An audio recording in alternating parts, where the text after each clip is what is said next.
بیرکاری بۆ پۆلی نوێمی بنەڕەتی کتێبی بیرکاری بۆ هەمووان گەیشتمە لاپەڕە 7. دەواازەیەک لەسەر زانستەکان، شەپۆڵی سونامی لە دەریا قوڵەکان بە خێراییەکی زۆر دەجوڵێت، بەڵام کە دەگاتە تەن کاوەکان دەست بە زیادبوون دەکا لەژێر کاریگەری وزە لە ڕادا بە دەرەکەیدا. پاشان بەو پەڕی هێزی لە لێوارەکان دەدات و وێرانکاریەکی گشتگر بەجێ دەهێڵێ. ئەوە دەربارەی سونامی و شەپۆڵەکانی دەریە. ئێستا پرسیاری 36 یاسای ئەو یاسایە کە پەیوەندیە لە مابەینی خێرایی سونامیەکە و لە مابەینی پیتی کە قوڵایی ئاوەکەیە یان بەرزی ئاوەکەیە.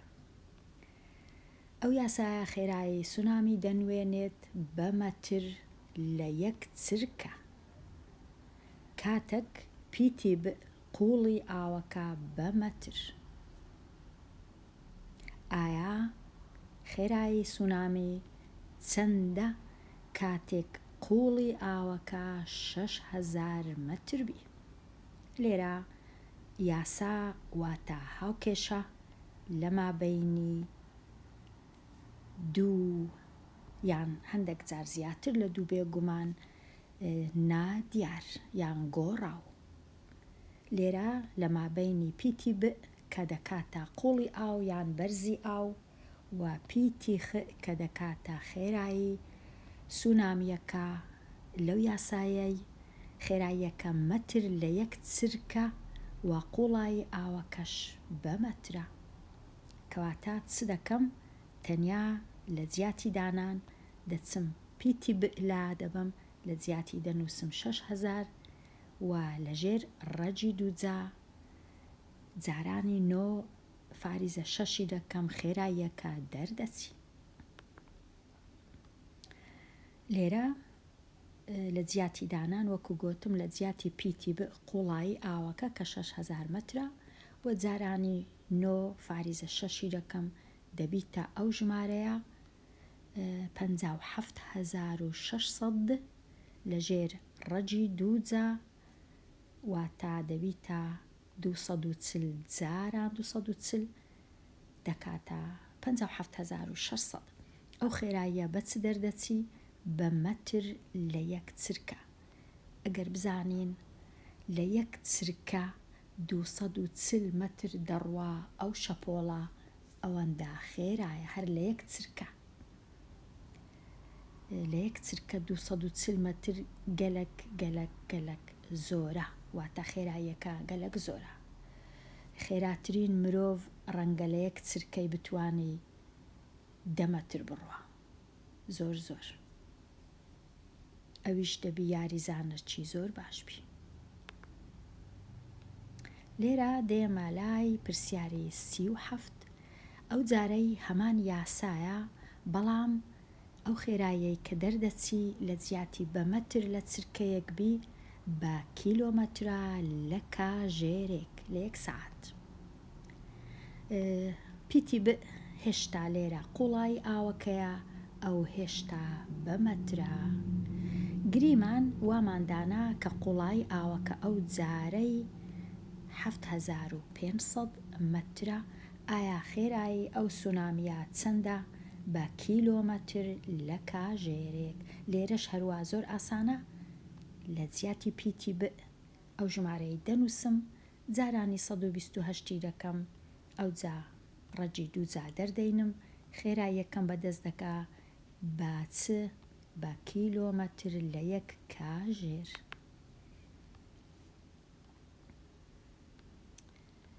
هەمان شتە لە کاتی جارانکردنی 7500 لەگەڵ 128 ئەو ژمارەیە دەرچوو کە دەکات 960000. پاشان ڕەجی دووجا کردێ ژمارەیەک فاریزەی لەگەڵ بوو، بەڵام ئەمن بە نزیکم کردەوە بۆ نزیکترین ژمارەی تەواو کردیا 980 کیلۆمەتر لە یەک کاژێر. واتە ئەگەر ئۆتۆمۆبیلێک بەو خێراییە بڕوە بە یەک کاژێر لە هەولێر دەگاتە خوارووی بەسڕە، ئەوەندە خێرایە بە یەک کاژێر لە هەولێر دەگاتە خوارەوەی بەسڕە، ڕەنگە بگاتە کوێیت. بەڵام ئۆتۆمبیلی ئەوها خێرانیە، تەنیا سونامی ئەوها خێرایە ئەگەر قوڵایی ئاوەکە قوڵ بیواتە 7500 مەتر بی. ئێستا زانیمان سونامی چەند بەهێزە و چەند خێرایە و چەند وێران کارە. بێمە لای ئەوە تەواو بوو پرسیارەکە کیلۆمەتر لە یەک کاژێر. ئێستا پرسیاری کاتی خانراو چەندە کە سونامیەکە دووری 4800 کیلۆمەتر ببڕێ. واتە ئەگەر سونامیەکە 4800 کیلۆمەتری بڕی چەندی کات پێویستە، بە چەند چرکەیان بە چەند کاژێر دەگاتە ئەو جێی. ئەگەر قوڵی ئاوەکەش ئەو جارەی ئاوەکە قوڵایەکەی کەمترە، تەنیا 3000 مەترە. هەمان یاسای بەکاردەینم لێرە بابزانم خێراییەکە چەندە. یەکەم جار لە جیاتی پیتی 3000 دەنووسم، خێراییەکەی دەبینمەوە لە یەک کاژێر، ئەو جە دوایێ بزانم ئەو دووریە بە چەند کاژێر دەی بڕی. ئەو پرسیارە ئاسان نییە، کەواتە یەکەم جار دەچم هەمان یاسای دەنووسمەوە کە هاوکێشەیە بێگومان یاسا لە جیاتی پیتی ئەو ژمارەی دادەنێم، جارانی 128 دەکەم، دەرچوو 384,000. ئەو جا لەژێر ڕەجی دووجا کردیا 620 نزیکەی بە نزیکەی 620 کیلۆمەتر لە یەک کاژێر. واتە بە یەک کاژێری 620 کیلۆمەتری دەبڕی، بەڵام ئەمن 620 کیلۆمەترم نییە، ئەمن 4800 کیلۆمەترم هەیە، کەواتە بێگومان کاتی زۆرتر دەوێ لە یەک کاژێر. بابزانین چەندی کات دەوێ.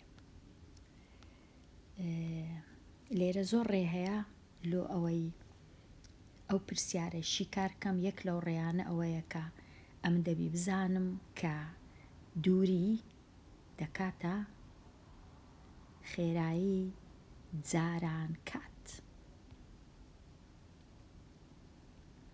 خێراییەکەم هەیە، کاتەکەم نییە، دووریەکەشم هەیە. ئەگەر ویستم کاتەکەی دەربینم، دەبی ئەمن چ بکەم؟ دووریەکەی دابەشی خێراییەکەی بکەم کاتەکە دەردەچی، چونکە هاوکێشەیە. هاوکێشە هەمیشە ئەو هەیە.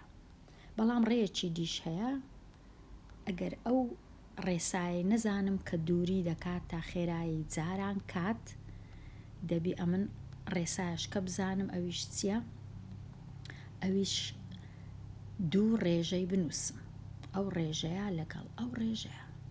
ڕێژەی لای ڕاست دەکاتە چ؟ دەکاتە خێرایی لە یەک کاژێر. ڕێژەی لای چەپیش دەکاتە خێرایی لە کاژێرەکەش نازانم، کەواتە دوو ڕێژەی هاوتا دەتوانم دروست بکەم.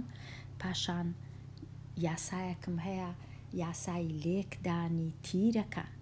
ئەوها واتە ئەو تیرەی سەرێ 620 جارانی هێمای پرسیار یەکسانە بە 4800 جاران یەک. واتە هێمای پرسیار بەتەنێ دەکاتە چ؟ دەکاتە 4800 دابەشی 620. لە کاتی دابەشکردن کردیا بە نزیکەی 7 فاریزە 7 نێزیکم کردەوە لۆ نێزیکترین ژمارەی تەواو، بە نزیکەی دەکاتە 8 کاژێری پێویستە ئەو شەپۆڵە هەتا مەودای 4800 کیلۆمەتر ببڕی 8 کاژێر. تەواو بووم لەو پرسیارانە، دێمە لای پرسیاری 38 هەڵا لەکوێیە بۆ ئەوەی شاناز خێرایی سونامیەکە بدۆزێتەوە بە مەتر لە چرکەیەک. شاناز چی کرد؟ ڕەجی 906 دۆزیەوە، ئەو جارانی قوڵی ئاوەکەی کرد بە مەتر. هەڵەی شاناز بدۆزەوە و هەڵەکەش ڕاست بکەوە. ئەمن لێرە پێشی ئەوەی هەڵەی شاناز ببینمەوە هەز دەکەم نووسەری ئەو پرسیارە لێرە هەڵەی کردیە، چونکە ئەو جۆرە یاسایەم نییە. ئەمن 906 لە چێ هەیە؟ لێرە 9 ژمارەی تەواو 6ە، کەواتە نووسەری پرسیارەکەش هەڵەی کردیا نەک تەنیا شاناز لەبەر هەندێک پرسیارێ دەهێڵمەوە هەتا هەڵەکەیان چا دەکەنەوە. ئەو بەڕای من هەڵەیە، بەڵکوم هەڵە نەبی، بەڵام ناتوانم هەڵەی شاناز ببینمەوە هەتا هەڵەی نووسەری پرسیارەکەش نەبینینەوە، چونکە ئەو جۆرە یاسایم نییە، 906 نییە، کەواتە ناتوانم هەڵەکە ڕاست کەمەوە ئەگەر هەڵەشی کردبی شاناز. ئەو پرسیارەی دەهێڵمەوە بۆ گفتوگۆ لەگەڵ وانەبێژان و مامۆستایانتان. پرسیاری 39 بەرەنگاری قوڵی ئاوەکە بدۆزەوە کاتێک خێرایی سونامیەکە دەکاتە 640 کیلۆمەتر لە کاژێرێک. زۆر ئاسانە، چونکە باسی کیلۆمەتر و کاژێرە کامە یاسای بەکاردەینم، ناچارم ئەو یاسایی بەکاربینم، چونکە ئەو یاسایە پەیوەندیە لە مابەینی کیلۆمەتر و کاژێر، بەڵام ئەو یاسایە پەیوەندیە لە مابەینی مەتر و چرکە، نەک کیلۆمەتر و کاژێر. کەواتە ئەو یاسایی بەکاردەینم و ئەو جارەی پیتی بئم نییە، لە جیاتی پیتی خ هەیە، لە جیاتی دانانی پیتی خ و پیتی دەبی بەخۆم ببینمەوە. زۆریش ئاسانە، تەنیا هاوکێشەیە شیکاری دەکەم، هاوکێشەکەی دەنووسم، یاسایەکەی دەنووسم، لە جیاتی دانان لە جیاتی پیتی خ 640 دادەنێم، بەخۆم دەبی پیتی ببینمەوە، بەڵام لێرە ئالۆزیەکە لە چێندەرە؟ ئالۆزیەکە لەوەیە ئایا پیتی کوبینمە دەرێ لە ژێر ڕەجی دووجا. لێرە دەبی هەردوو لای هاوکێشەکە، لای ڕاست و لای چەپ دووجا بکەم، واتە توانی دووی بکەم، واتە ئەو هاوەکو لێرە هەردوو لای هاوکێشەکە توانی دووی دەکەم، لەبەر چ؟ هەتا توان دوو لەگەڵ ڕەجی دوو بڕوە تەنیا ژمارە و پیتەکەی ژێر ڕەگەکە بمینێتەوە، چونکە توان دوو و ڕەجی دوو دژی یەکترینا، یەکتری پوچەڵ دەکەنەوە، دوو کردارن دژی یەکتر. پاش ئەوەی کە هەردوو لای هاوکێشەکەم توان دوو کرد، ئەو ژمارەیە بەتەنێ دەمینێتەوە لەگەڵ پیتەکە و لە لای ڕاست دەکاتە 4,400 ببورن 409,600 هەتا پیتی هەر تەنیا بمینێتەوە، هەردوو لای هاوکێشەکە دابەشی 128 دەکەم، لێرە دەبیتە 1، لێرەش دەبیتە لە کاتی دابەشکردن دەکاتە چەند؟ 409,600 دابەشی 128 بکەم دەکاتە 3200 مەتر، واتە قوڵایەکە کردیا 3200 مەتر. تەنیا شیکاری پرسیارەکەیە، بەڵام ئەو شیکارە ئەو هاوکێشەیە لەو ئاسانانە نییە و هیوادارم ڕوونکردنەوەکە زۆر ئاڵۆز نەبی.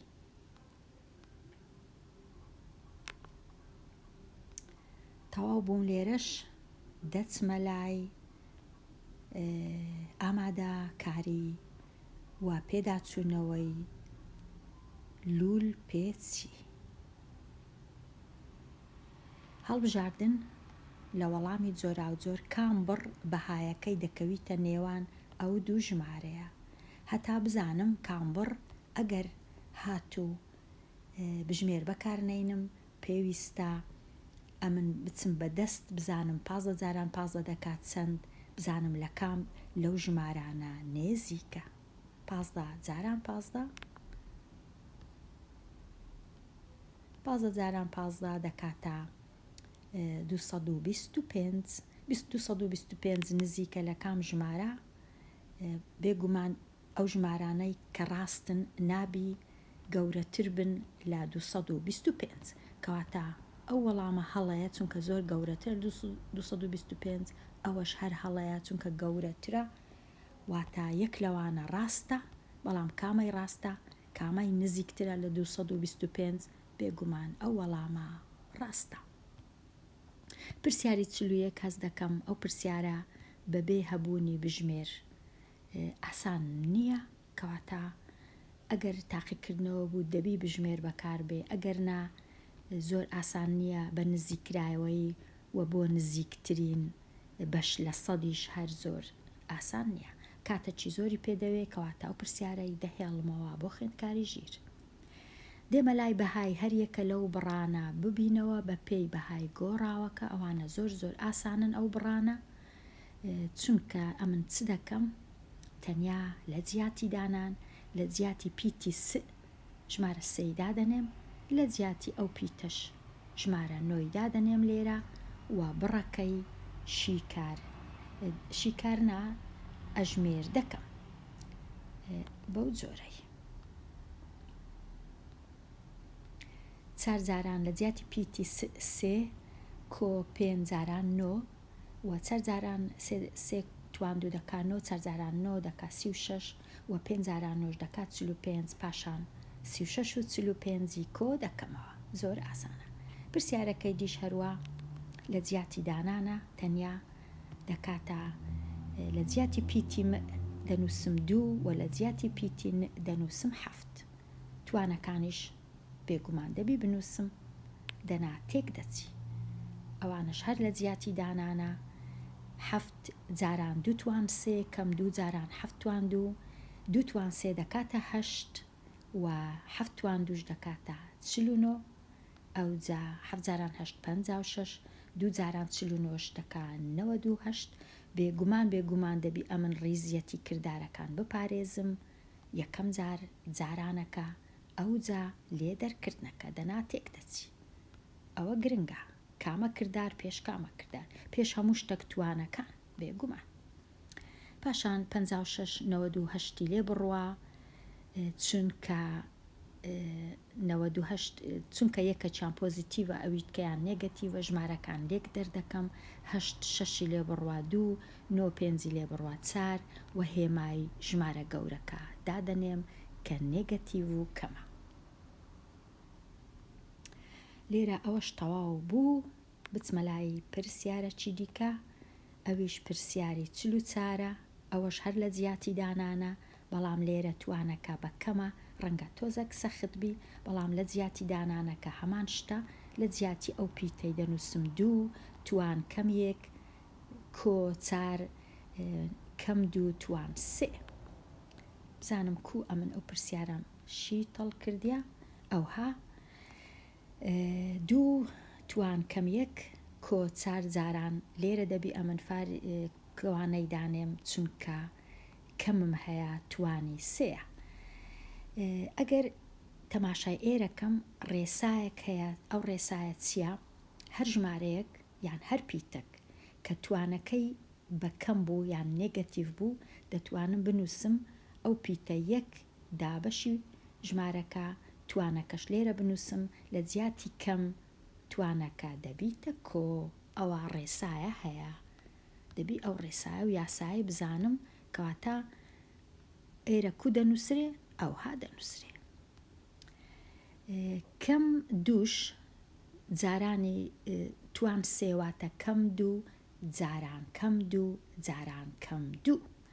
ئەگەر توانەکان تاک بوون هەمیشە کەمەکە وەکو خۆی دەمینێتەوە. ئەگەر توانەکانیش جۆت بوون واتە 2 یان 4 یان 8 و 6 و 12 شتیوە ئەوە کەمەکە دەبی بە کۆ. بەڵام لێرە چونکە توانەکەی تاکە واتە کەم 2 جاران کەم 2 جاران کەم 2 دەبیتە کەم 8 دەبی لە ناو کەوانەی دانێم هەتا تێکەڵ نەبی لەگەڵ چارەکە. ئەو جە پاشان یەکەم جار ریزیەتی کردارەکان چاری جارانی هەشتی بکەم یەکەچی کۆیە یەکەچان کەمە بێگومان هێمایەکە کەمە 4 جاران هەشتی 32 ئەو جە نیو کەم 32 واتە دەبیتە 31.5 بەکەم چونکە هێمای ژمارە گەورەکە دادەندرێ بەڵام لێکدانەکە دەکرێت چونکە نیوەکە پۆزیتیڤە 32کەش نێگەتیڤە ژمارەکان لێک دەردەکەم بێگومان 32 نیوی لێ بڕوا 31.5 دەمینێتەوە. ئێستا پرسیاری 45 دیسان لە جیاتی پیتی م دەنووسم 4 و لە جیاتی پیتی ن دەنووسم کەم 1. 4 8 جاران 4 توان کەم 2 کۆ کەم 1 توان 4 پێشی هەموو شتەکی توانەکان چا دەکەم ئەگەر توانی کەمم هەبوو واتە وەکو ئەوەی لێدێ 1 دابەش 4 توان 2 کەمەکە دەبیتە کۆ. ئەو جا کۆ لێرەش چونکە توانەکە ژمارەکی جووتە کەواتە ئەو کەما دەبی بە کۆ. کەم 1 جاران کەم 1 جاران کەم 1 هەردەکا 1 چونکە توانەکەی جووتە ژمارەکی جووتە. ئێستا 4 توان 2 دەکاتە 16 و یەکە کەش وەکو خۆی دەنووسمەوە 8 جاران 1 لەش سەر 16 لێرە کۆڵکەی هاوبەش هەیە لە مابەینی 8 و 16 دابەشیان دەکەم 8کە دەبی بە 1 16کەش دەبیتە 2 کەواتە دەمینێتەوە 1 لەسەر 2 کۆ 1 واتە نیو کۆ 1 دەکا 1.5. ئەو جە تەواو بووم لەو پرسیارانە. پرسیاری هەژمێر بکە زۆر ئاسانە لێرە دەکاتە 10 لێرە دەکا 8 لێرەش دەکاتە 22 لێرەش دەکاتە 36 لێرە هاتمە کۆتایی لاپەڕە 7 هەتا لاپەڕەیەکی نوێ وانەیەکی نوێ بابەتەکی نوێ هەر بژی.